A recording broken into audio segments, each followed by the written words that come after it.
প্রিয় দর্শক, আজকে চলে এসেছি ঔরঙ্গাবাদ বইমেলাতে। তো ঔরঙ্গাবাদ বইমেলাটা আকাশের উপর থেকে দেখতে ঠিক কীরকম লাগে সেটা আজকে আপনাদের দেখাবো। তো প্রিয় দর্শক, দেখতেই পাচ্ছেন আমার ড্রোন কিন্তু আস্তে আস্তে আকাশের উপর দিকে উঠতে লাগছে এবং বইমেলাটা ঠিক ততই একদম ছোট লাগছে দেখতে। আপনারা দেখতে পাচ্ছেন আকাশ থেকে দেখতে কতটা সুন্দর লাগছে। অনেক মানুষের সমাগম হয়েছে, প্রচণ্ড মানুষের ভিড় রয়েছে। বইমেলাকে ঘিরে সাধারণ মানুষের উন্মাদনা একদম তুঙ্গে রয়েছে।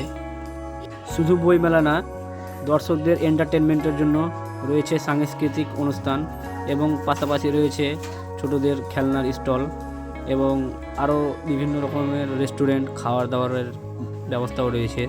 আমার সকল ফেসবুক বন্ধুদের আসার জন্য আমন্ত্রণ জানাচ্ছি। এই ঔরঙ্গাবাদ বইমেলা একবার যেন ঘুরে যান। এই ড্রোনটি এখন আস্তে আস্তে নিচে নামাবো, কেননা এটি হচ্ছে বর্ডার এরিয়া। সাধারণত বর্ডার এরিয়াতে 120 মিটারের উপরে ড্রোন উড়ানো নিষিদ্ধ, তবুও ড্রোনটা উড়িয়েছিলাম। যদি আমি 120 মিটারের উপরে বেশি তুলিনি, 120 মিটারের মধ্যেই ছিল। ভিডিওটি এখানে শেষ করছি। ভিডিওটি দেখতে কেমন লাগলো তা কমেন্টে জানাবেন এবং যারা এখনও আমার এই চ্যানেলটি সাবস্ক্রাইব এবং ফলো করেননি তারা অবশ্যই করে দিবেন এবং পাশে থাকবেন। বাই।